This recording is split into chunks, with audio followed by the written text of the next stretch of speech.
Okay, hey, we're live. This is Pastor Joel. We have Pastor Jake here. We've got Chris here. Mm-hmm. I don't want to stop what we're talking about. So we're talking about Motley Crue and a concert Chris was at years ago. Anyway, so here's the thing about that. I saw an interview with Tommy Lee, and he is not older. He looks old. Yeah. And he looks wore out. Wore out's probably the better way to put it. In addition, as a musician, I saw him playing at a concert, the same kind of thing, and they had like a track playing behind him, and he would play like on these big drums, like doon doon doon doon doon doon doon. He couldn't even keep up. It's like they're paying you. I don't even know where it was. I saw it on YouTube or something. Like they're paying you to play somewhere, and probably a good chunk of money. Oh yeah. And even when you see interviews with him, I sort of feel bad for him because I feel bad for some of these guys because they're trying to keep up with the 20-year-old image with their crowd from the 80s, like that what I mean is that age group that they still want to be with that age group now, like, and it's like, dude, you're not going to they're trying to translate to the 20-year-olds now, but even in the interviews they're slower because of all the drugs they've done, and if they're still doing, a lot of them don't consider weed anymore. They still smoke weed and they think that's not a drug, right? And so they're still way slow. No, but to finish that conversation we were having, the concert, the Aerosmith portion of it was amazing. I mean, they still got it. It's one of those kind of like they built like a partition that went out into the middle of the crowd so that Steven Tyler could run out into the middle of the crowd and do his thing. Have you ever ridden the Aerosmith roller coaster? Yeah, so it's a Disneyland, right? Yeah, so Disney World. Yeah. Disney World? No. It was at California Adventure. Yeah, but it was a Disney World. Yeah, but we did Disney World. Yeah, I love that ride. We went one time. We happened to go to Disneyland. That's when the roller coaster was the Aerosmith ride. So we went on it. It's like, a roller coaster where they're pumping. I keep thinking to myself though, it's not just a matter of age. It's a matter of what they've given their life over to. That's true. Yeah. It's like the world's effect. Like, you want to see what you're going to look like living that party lifestyle? Look at those guys. I mean, a lot of them have hip disorders. A lot of them they're taking so many medications just to stay alive. Steven Tyler's had over 16 surgeries on his feet. Yeah. And somebody asked him, they're like, why do you wear open-toe sandals? Mm-hmm. And then they took a picture of his feet, and his feet were like, branched out like an old broom. And they're like, what's wrong with your feet? And he's like, I've been wearing high heels since 1968. Yeah. He's like, my feet are jacked up. The way of the transgressor. Yeah. Man. Hard. That's what like Jake was talking about earlier. It's not what people think. And we talk about this. I've said this before, but the devil's not about the short game. Not at all. He's about the long game. And so you think, well, the devil thinks, well, I'm not going to kill you. What I'm going to do is I'm going to keep you an addict. So your kids will be addicts. Right, right. And so their grandkids and his grandkids will be addicts. And so, and keep the generational curse going because he's thinking long term. Right. Mm-hmm. He's not thinking, I'm just going to try to kill him tomorrow. I mean, there are times that I think that definitely the enemy's plan for someone's life is to kill him. But I think he thinks way different than we do. Well, right. Why take me out when he can wait? I have 2 children now, and now he could take my wife out. He could take my kids out, and their kids, and their kids, and their kids, right? Which is something I kind of wanted to talk about today anyways, the family dynamic right now in the world. Let's talk about this for a second, dude. This is something that's been on my brain, and I wrote it down on my phone. It was like, because I had a few different things I wanted to talk about. Let's talk about the family dynamic right now. There's so many different things. Then we'll segue into, we could talk about isolation, good isolation and bad isolation. But let's just talk about the family dynamic right now, the good, the bad, and the ugly. Let's start off with the good. I'll start the conversation off. I think it's a really good thing that most families, and I could safely say in America, because the president's making it legit now, that people are having to spend more time together. Yeah.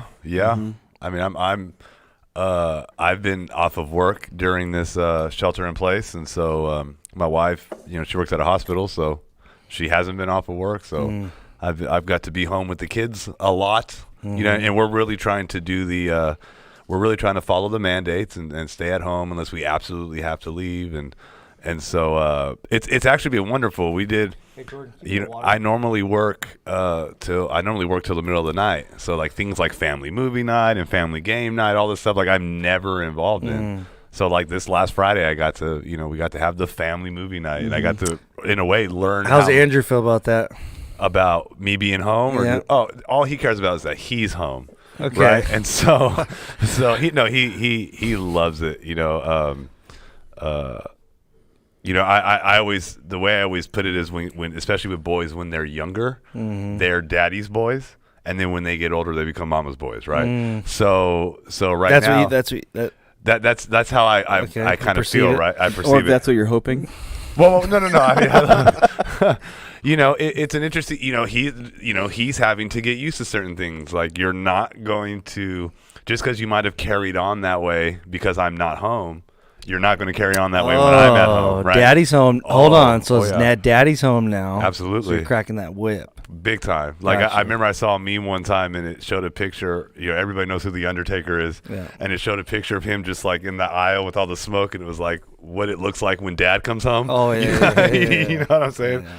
And so it's been great, though. I got to have dinner with my family and that kind of stuff. And you'd be surprised how much life can make you not think about those kind of things. You don't even realize they're gone until you get it back, and you realize, wow, all this time, Yeah. So it's been great. It's been great. And to be clear, you, like a lot of men, though, they're working hard. They're working hard day and night to provide for their family. Well, both my wife and I are essential employees right now. Yeah, it's not like. Thank you. It's not like you would be at the bar. Oh, no. If the president didn't say you had to stay in your house, or governor of California, you guys are hardworking parents, which a lot of people are, and so I mean, I guess what I'm saying is the time you're gone is not your choice. If you had your choice about it, you'd be home. Well, absolutely.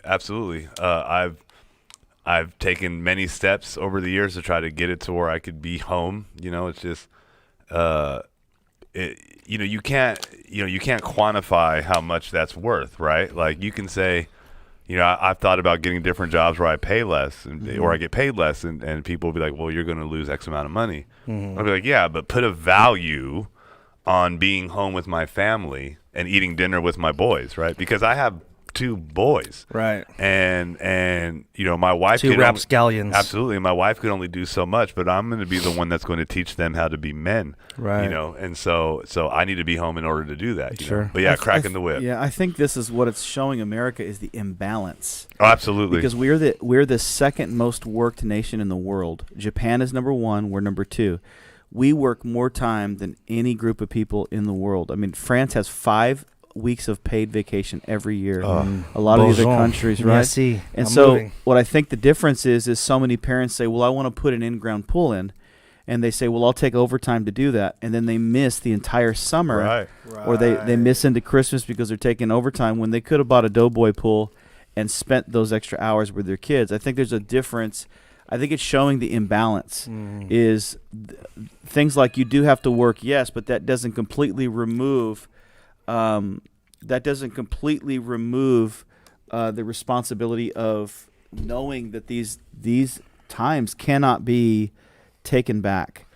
Well, I think you can speak on that well, Pastor Jake, just because of with the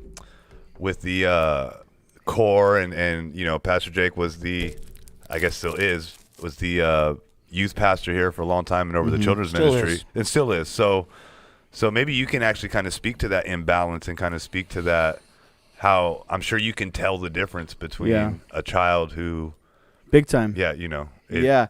The big thing is educating your children is not something that happens in a day.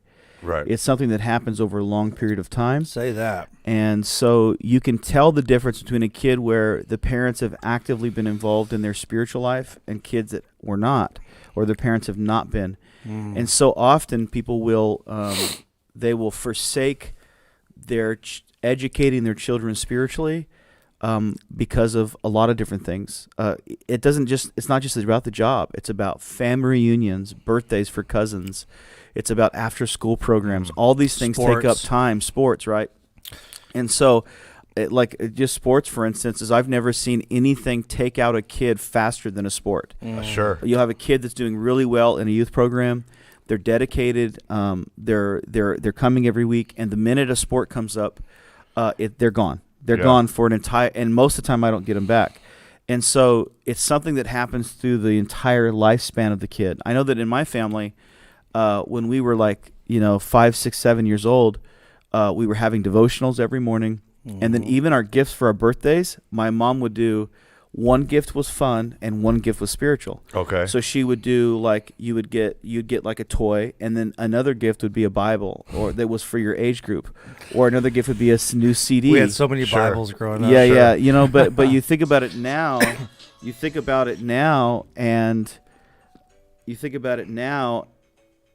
Wow. That's okay. It's somebody else's. You think about it now, and a lot of those things are not really going on. Right. And so kids are really coming out really different. I heard a parent the other day, because we've been airing live, and so I heard a parent the other day. I don't know where that sound's coming from. I heard a parent the other day, somebody's phone going off out here. Basically, they were saying how their teenager was watching our live stream service. Okay. And that was the first time they had seen their teenager worship. Wow. That's a scary concept. Sure. That your child has been in church from the time they were say this early all the way in their teen years, right. and that's the first time you've seen your teenager worship. That's a scary idea. Sure. And I think, it's a process. Like what Jake's saying, it's a process. It's not a one-day thing. Let's talk about for a second, because you've been Pastor Jake has been the youth pastor now for how many years? 17 years, according to this shirt. Yeah. 17 years. So what are some in your opinion, since we're on the subject, what are some of the telltale signs of a youth that is seeming to be,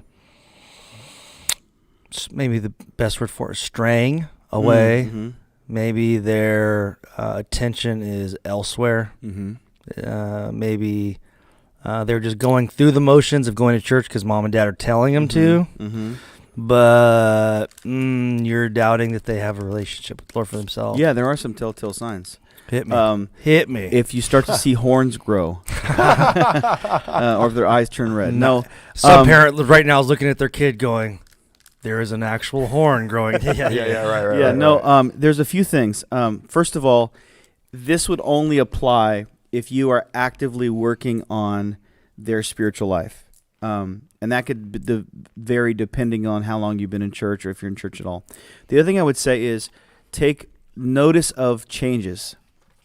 So, for instance, if you have a kid and they're just like a sweatpants and sweatshirt kind of person, and then all of a sudden out of nowhere their clothes change. For the boys, it'll turn into stuff like like basketball. They'll go from just really crazy change, like basketball shorts or skinny jeans, or wanting to dye their hair or do something new fashionably. For females, it would go like if they're wearing track Adidas pants one week, and the next week they want to grow their hair out, bleach their hair, and then wear something tight. So basically they go from like being a kid that doesn't care what they look like, because it's kind of like a kid thing, to all of a sudden they want to show their shape.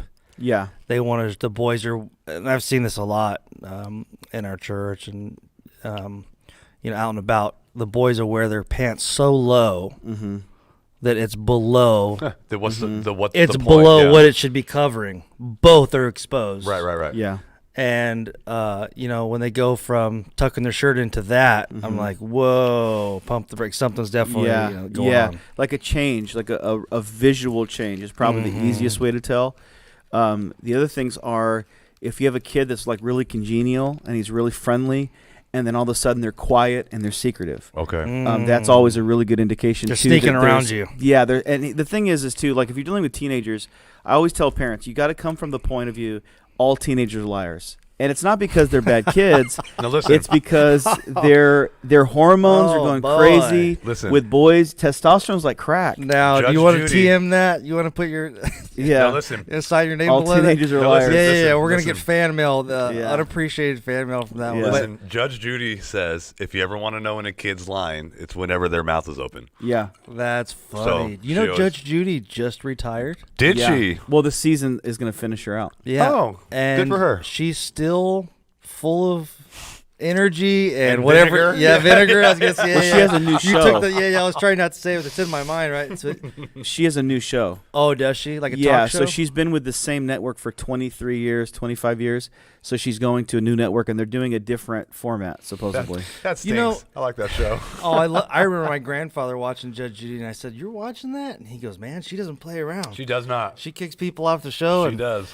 It always kind of, and for some of you out there that are watching this, you have a teenager, don't freak out. But because as long as they're in your home, they're still, and with Jesus, there's always hope. But it always really concerns me when you see a young lady that didn't, and there's nothing wrong with caring what you look like, but they come into church one day and they're just covered in makeup. Mm-hmm. Their hair is fluffed out, different colors. It's like an extreme difference. Right, they're dressed like they're going to the club. Yeah, not and I'm like I hope their parents see what's going on here. Right, not like matters. Kids. They in their teenagers they get a little older, and we're not judging. Nothing like that. These things are an indication of other things going on. I've been doing it for 17 years, and there's a big difference between style and sensuality. There you go. Mm-hmm. There's a huge difference. Big difference in terms of somebody can be stylish and they pay attention to style. But there's a huge difference between a kid that's being stylish and a kid that is wanting to express their sexuality. Right. And that's a challenge. And I've had a lot of kids that were like that. And so that's another thing. But if you don't come from the perspective that teenagers are human beings that are dealing with emotions and feelings that they feel like they're the only person who's ever dealt with those before, so they may feel a desire to hide things or go around you. So if you don't come from the perspective that they're automatically, because of the phase of life they're in, because of the hormones that are in their body, that they're automatically going to be trying to move around you to do what they want to do, you're going to be in a lot of trouble. And and that's as a like my oldest is 10 going on 16. That as a parent, that's difficult, right? Because one of the challenges that I face mostly is, I always tell people, my boys are going to be God-fearing, contributing members of society, good men, no matter what I have to do to make that happen. I like how you're speaking that by faith. That's good. That's good. Yeah, I like that. Well, I have control over a lot of that. You know what I mean? Hey, listen. Yes, that's what you're saying is powerful. That's so true. I love that. Yeah, I have control over that. Yeah. As much as I can and control say the ages that, of your boys again, so people know. Andrew is 10, and my youngest Gideon will be 4 in 6 weeks or so, a couple months. Yeah. And that's the hardest thing, right? Is trying to put yourself in a position where you're with your children, where you want them to believe that they can talk to you about anything, right? Any kind of issue. And it's difficult because you tell them that, right? Mm-hmm. And you sit them down, and there's times when Andrew and I have kind of heart-to-heart talks, right? Mm-hmm. I make sure that happens, because that way it's not just the authoritarian. Mm-hmm. You know what I mean? You can come to me and right. But it's difficult because it's like, well, when you mess up this sort of little bit, a legit mess up, and you get punished, well, why is he going to want to come talk to me now because someone offered him drugs if I punish him for not cleaning his room, right? But I have to punish him for not cleaning his room, so he learns that he has to clean his room. Right. So that's a real difficult difficult balance. The Bible says, raise your child in the way they should go, and they will not depart. I'm proof of that. What you said in telling your kid that you can come to me, then you got... the hardest part is then you got to back that up. Of course. And I remember my dad told me that when we were younger. He said, you can come to me about anything. I was probably 11 when he had the sex talk with me. Okay. The first sex talk, which I'm so glad he did. Mm-hmm. Because I was already, the world was changing rapidly. Sure. The internet was really starting to blow up. The schools were changing. It was no longer the 80s. It was I was born in 85. It's no longer the 80s. I remember the 80s very well, the first few years of my life, but the world was rapidly changing. And I remember him telling me one time, you can come to me about anything. And I thought, when he said that, I thought, no. Right. So then later he said it to me again when I was a little bit older. And he said it to me again. And then at one point, I was probably 12 or 13. He said, you can talk to me about anything. And I thought, no way, right? And then he goes, I'm gonna say some things. It was just me and him in the car, father-son talk. He said, I'm gonna say some things, and he says, I want you to listen to me. And he started naming things off that a teenage boy would be dealing with thinking. And I was thinking, oh no, how's he know that? Oh no, how's he know that? Oh no, how's he know that? How's he know that? And then because he was once one. And then he did not only mention the things that I was, starting to whatever, but then he went further than anything, a few things that I even knew about. Okay. But he wasn't teaching me or, for whatever, but it's things I had heard but didn't really know about him. Right. But him mentioning it said, oh, my dad knows. He knows what some of the guys at school have been talking about. And so here's where the hard part comes in. The hard part is backing that up. Right. So, what seemed to be the hard part right as a parent. I'm not a parent. Right. Well, but I remember going to my dad later on, years later, and saying, I got to talk to you about some stuff. And he sat there and listened, and he said, I appreciate your honesty, prayed with me, and, talked to me, gave me wisdom. And never condemning. Never condemning. Listen, never condemned me. And I did that for years. Yeah. To this day, I could go to Bishop and say, I need to talk to you. Yeah. And sit down. And he may rebuke me in love. But no judgment, no. He's not going to go, you're disgusting. Right, you make me sick. Never in my life. And I've, everybody out there, everybody's been through their own whatever, but I've sat down with Bishop, said, hey, I got A, B, and C or whatever. And as a dad, he has always been loving, forgiving. Right. It's usually the small stuff that I get yelled at about, like breaking the car window or those are the things that I think that I'm facing death, possible death, but the stuff that really, really matters. Well, I was talking to my buddy. I was talking to my buddy yesterday, and what's funny, and when you become a parent, you'll see this, right? You'll see other people as parents, and you'll go, man, they got it figured out. Like, what am I? I'm doing something wrong, right? And then, but people, I'll say that to somebody, and they'll go, well, I think that about you, And I was talking to my buddy, and I told him, I go, what's important is to build your children up, right? And I tell him all the time, I go, man, I tell my son I'm proud of him all the time, because I'll just say my youngest is autistic, so it's a lot of patience that my oldest has to. It's pretty high functioning though. Oh yeah. But my oldest still has to be patient with him, right? And he does an amazing job at it. Andrew is an absolute. If you don't, to know Andrew is to love Andrew. Absolutely. You can't know Andrew. Andrew is because Jake. He is your son. Yes, Jake and I were raised with Chris. He is his son. He has Chris's intelligence, Chris's smart mouth when he was a kid.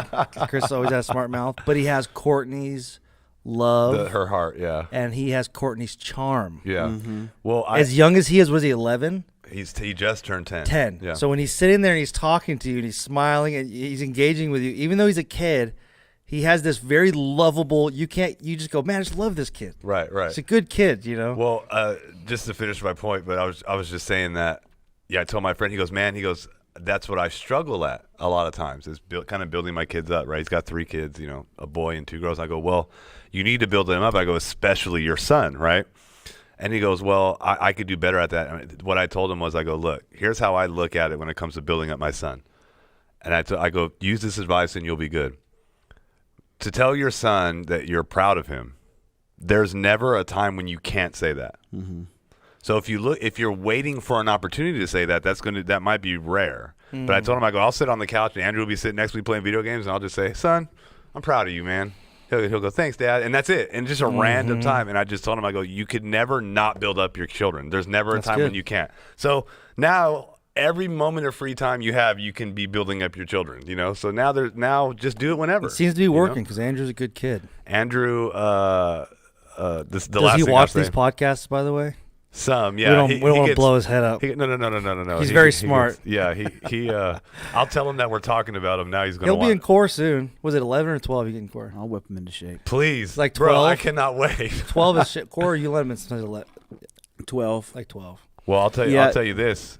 All I'm going to say, this is all I'm going to say. Youth group. This is all I'm going to say. My man needs deodorant now. Oh, he's at that age. Yeah, he just hit that age. Yeah, testosterone. I wanted to say something. This is a really good conversation because a lot of parents are I don't want to offend anybody, but maybe you're getting to know your kids for the first time. Sure. Or you're getting to know them again because you're being... I've heard that often. The last few weeks I've been hearing that. Yeah, and you're being forced to spend time with them. Maybe you're being forced to sharpen your parenting skills. Maybe you're being forced to actually get in your word because now your kids are looking at you and you're saying, maybe I'm not the model Christian I've been telling them to be. I'm not the person. Yeah. Maybe you're sitting around and your kids are home a lot more, moms, and you're having to think to yourself, how am I going to make this time productive? Right. Not just physically productive, because when we were kids, First Lady, we never just sat around in the summer. No. I see these we used to watch these movies in the 80s, and about these kids on the beach and surfing that was not us. My mom left a long list for us. And it was called a chore list, my guy. Right. And this chore list said, wash all the walls in the house with oiled soap. It said, scrub the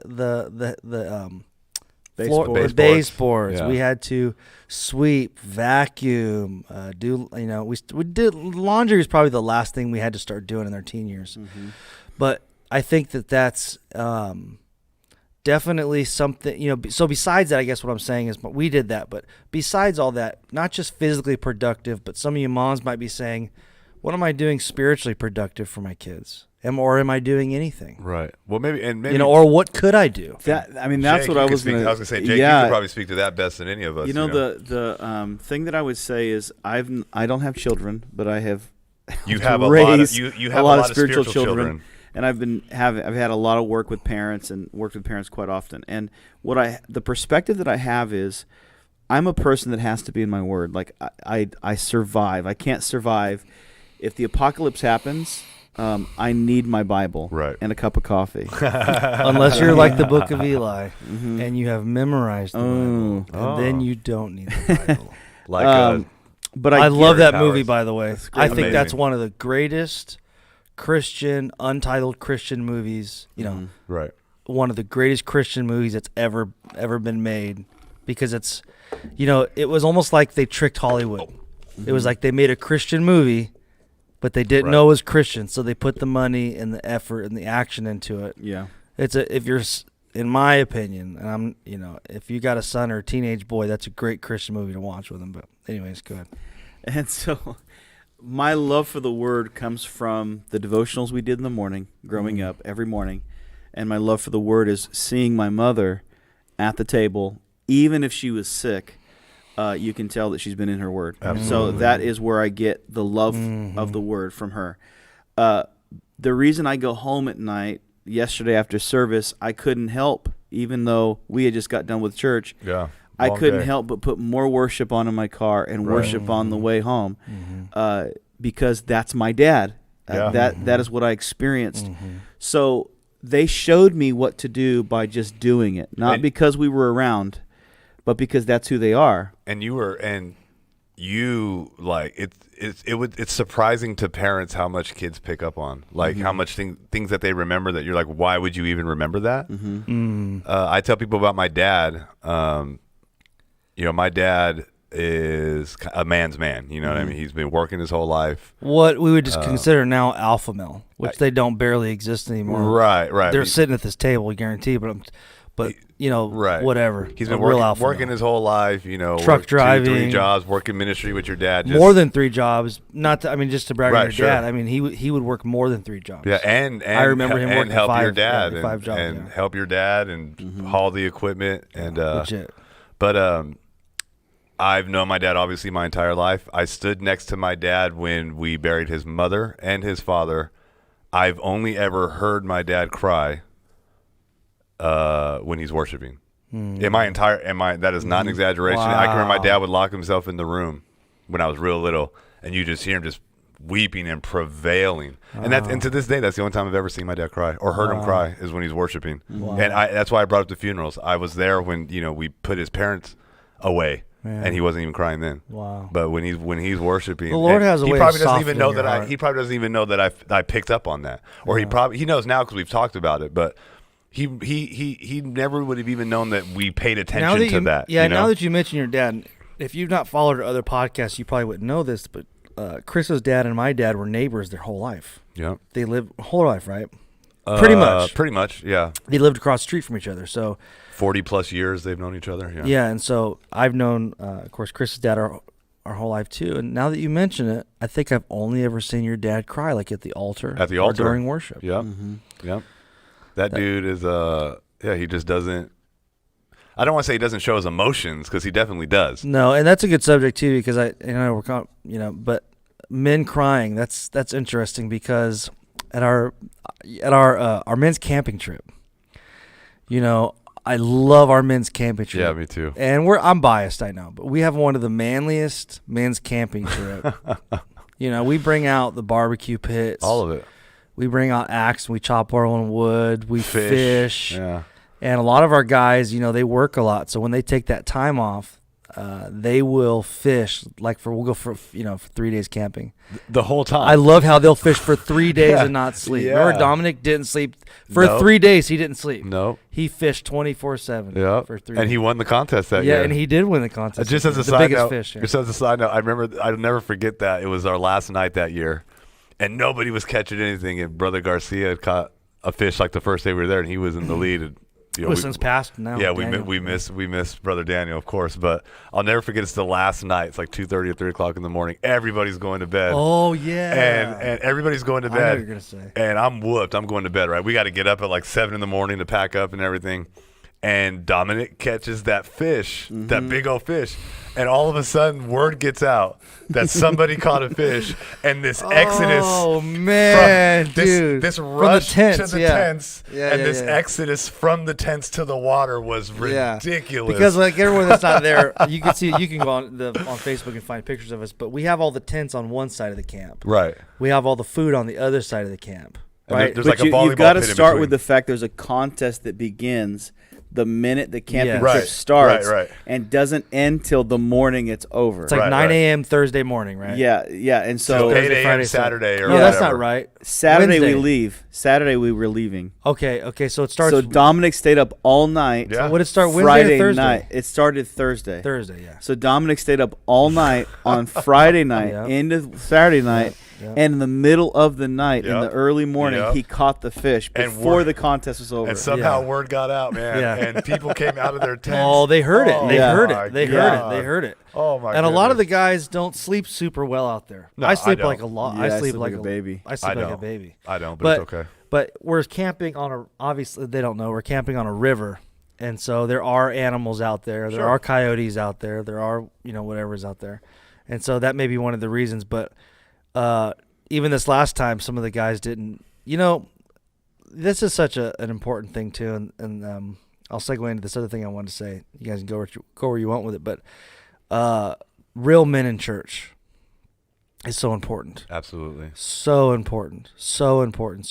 Real fathers, real husbands. We had that when we were younger, and now the world's rapidly changing. The church is rapidly changing, and we could talk about that for another 5 hours. Oh, yeah. But I think that's so important that we have real men that keep their word, stay in their word, are good dads, good husbands, not afraid to worship. Do you have to cry? No. You don't have to cry. But the reason I brought up the camping trip is because so many of the guys do find that place for the Lord in their heart. Absolutely. They've accepted the Lord in their heart. But there's not, again, you don't have to cry, you don't have to weep during worship, but it's like they find that place with the Lord. They find that special place through our campfires. That's my favorite part of the camping trips are the campfires with Bishop. Those are my favorite part, excuse me. Basically all that is 10, 11 o'clock at night. We build a big old fire on the beach. And sometimes a big old fire. Yeah. And we'll go out there with Bishop. And this year, Joel and I busted out a few guitars, and so we played some music and all that. And then Bishop will just, I don't know if I'm using the proper word, but like admonish, us for however long. We've spent 2.5 hours in front of that fire. And we talk about man things. Oh my goodness! It's not just it's an amazing time. And it's also a great opportunity for men to open up. It's a great opportunity for men. Well, and I would love for you guys to speak on that as as pastors, and the reason why I say that is because with being a pastor and the counseling and just you get to know men like that, and kind of how has that changed in the last decade maybe? You know what I mean? Like just you kind of talked about how it's important for men to still be men, right? What your dad always says, 100% beef, right? Right. And I feel like that's slowly. Not only are we losing that, but it's almost being demonized in a way if you're like a man's man like that. Everybody is so emotional now, and everybody's so sensitive. And let me just start off like this. My dad is a man's man. Yeah. Okay. We've been fishing since I can remember. Right. Yeah. Mm-hmm. My dad was a big fish. He loved to fish. Striper fishing. Still does. We haven't done it in a while, but because we're just so busy with the church. But he still loves to building fish. The kingdom. Yeah. But I mean, all night fishing trips. My dad hunted, fished, fished. Spam sandwiches, the whole taught thing. us how to, taught us how to tie. Jake and I, we'll go pick up. Jake has a side furniture business, and we'll go be picking up couches or chairs or whatever. And we're still using the same trucker knots. Oh yeah. And the same sailor knots that my dad taught us years ago camping. I was just wondering if you guys, if you've noticed.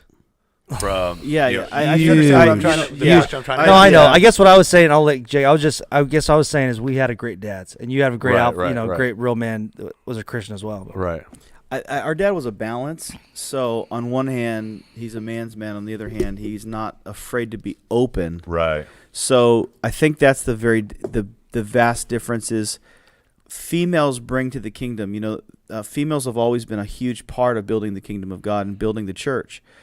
And they bring an openness and an emotional openness that men don't possess. Right. But men bring a battle sense. They have a warrior spirit.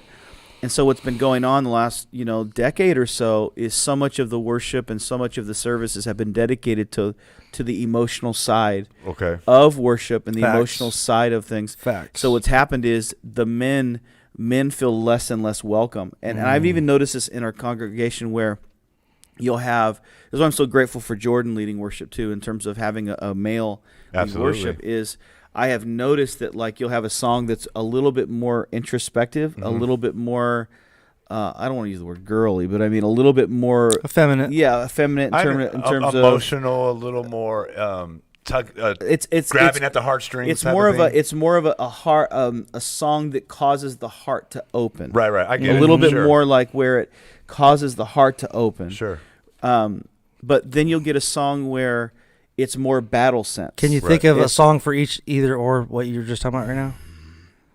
No. Like when you just said that, I thought of I'm coming back to the heart of worship. That's an opener, right? Yeah, to me, that's a song that is more relating to opening the heart. Okay. And then a battle song?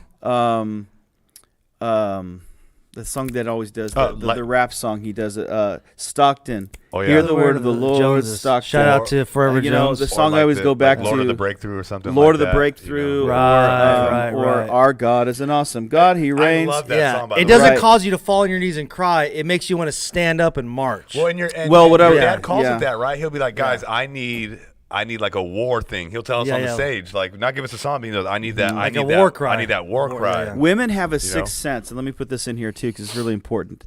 Women have a sixth sense that is science. They can look at a person and they can tell what they're feeling. They have a sixth sense when it comes to being able to open up in a moment that men don't have, which is why it's so important that they're in the church and they're helping to build the church. But men also have a value, which is we're ready to go to battle. Right. So many men, and this is what I was saying, was you'll get a song that's a little bit more open. It's more heart open, right? But then you'll get a song that's more battle ready. Right. Like it's a battle cry, like the banners are being, like Braveheart, the banners are being lifted, and all of a sudden the men will go from being, they'll go from being asleep to all of a sudden they'll stand up, literally physically stand up, begin to engage. That's good. So I think that a lot of things are being geared towards females in the church right now, and that's why. And it's not a bad thing. Let me say at the other end of it. Yeah, it's okay to cry, but it's also not a bad thing to be able to control yourself emotionally. Sure. And men are called to do that, I believe. And so sometimes men are made to feel as if they have to be emotional. And if they're not being emotional, they're not really having a moment with God. You know, right now, men need to be a strength for their family. Absolutely. Yeah. And you may feel fear, but it's not right to give in to the spirit of fear. Right. Yeah. And you may see the news. A couple of people sent me some articles this morning of some pastors that were arrested because they continue to have services of like 500 people because the coronavirus is not supposed to be meeting with that many people. And you read that stuff and you go, oh man, it's the end times. But you still have to be a man of faith. Sure. Whatever you think, I'm not saying it is the end times, but I'm saying that could be the first thought in your mind. You still have to be a man of faith. You still have to be a man that stands for his family and looks at his wife and says, honey, it looks like it's all going crazy, but the Lord shall provide. Right. And God will take care of us. Mm-hmm. You may not be married, but look at your sister, your loved ones, people at your job. And you could say, you can have that talk with the Lord and say, I'm not going to crumble because I know you're with me. Having said that, though, to bring a balance, I was talking to a guy one time, and he had just done 6 years in prison, and he'd gotten out, and he was working here at the church or just doing some stuff here at the church. And I said, man, the Lord really touched you on Sunday. And he goes, he did. And he said, Pastor Joel, I've been holding that cry in for like 6 years. Wow. Wow. He's really? Like, I didn't cry for 6 years in prison. And he said, I was just surviving. He said, but I got out, and it was like it just had to come out. Sure. And the Lord like healed him through that. I can also, just as a balance, I can also say I've had those moments. Oh yeah. You know, where it's like the Holy Spirit comes over you and you can't help it. But but you know, to be honest, just me personally, it's not every Sunday thing for me. Right. Every song that's played isn't making you cry, and that. No. You know, that I'm kind reminded of a scene from Walking Dead. I just watched a few weeks ago. What's Walking Dead? Yeah, I would have no idea what that is. There was a. We don't watch TV. The only TV that we watch is like Salty the Psalm Book and stuff like that. Yeah. There's a reference. Nobody knows what that is anymore, bro. You just dated yourself, son. Man. Salty in the songbook. Hey, we have Salty videos in the nursery. Sandy Patty, do we? Yeah, I watched in the nursery one time. I saw somebody watch it, and there was something that was still creepy about it to me that it was same as it was when I was little. But so in the scene, basically, what happened was they were trapped in a cave. A group of people were trapped in a cave, and they found a way out. And so, as they're trying to get out, something happens further down in the cave, causing the walls to begin to fall in. So everyone's trying to get out, and so this big Samoan guy is called. He basically is the only guy that can handle the weight of the beam. So he puts himself underneath the beam and lifts it up so that everybody else can get out of the cave. And I think that that's what we're called to as men, is to carry the weight and to hold the weight. And listen, if you're looking to your wife to give you, even though your wife can encourage you, she's not called to lead your family. No, you're called to lead your family. And you are called to hold the weight of your family spiritually, to know what the Lord is saying. And if you're watching the news and you're being terrified, you know, this is one of the things I've been telling people all the time has been interesting, is really kind of seeing where people are spiritually. Sure. In terms of, if you are allowing yourself to be gripped with absolute fear, where's your relationship with the Lord? Right. You should be going back to your word, going back to prayer. These moments should cause you to look at your life and say, no, I have the word of God for my family. Right. I know what God has said. I know what God is going to do. You know, like to your point, you know, even in these times, you know, as a man, you know, especially in my instance, I have a family, right? Mm-hmm. And so as a man, you know, that there's the stress involved in this situation. Is my family prepared? Yeah. Is my family protected? Is my family right? I've got to, you know, worry about all this kind of stuff. And I was like stressed out or something, and I snapped at my wife, right? Nothing crazy, but it was my emotion that took it out of proportion, right? And I remember I came home that night, and my children were in bed, and you know I owed them an apology as well, you know, when they woke up. But I apologized to my wife, and I explained to her look, this is what I'm thinking. This is what I'm going through. This is why I'm so stressed out. And I apologize and yada, yada, yada. And she encouraged me and all that kind of stuff. And those are kind of what you were saying, the two opposites, right? There's a difference between vomiting on somebody, vomiting on your significant other, which was the first thing that I did when I just snapped and just lost it, right? Right. And then there's sitting down with your wife and talking to her about it and just, and she can encourage me, but her encouraging me isn't taking the weight off of my shoulder. Right. Right. And I explained that to her that, like, just know that, like, it doesn't change. Like, I'm not asking you to shoulder this weight. I'm going to shoulder the weight. I just want you to know what I'm going through. Right. So that she can encourage me and help me and all that. But it's not her job to shoulder that weight. It's my job to shoulder it.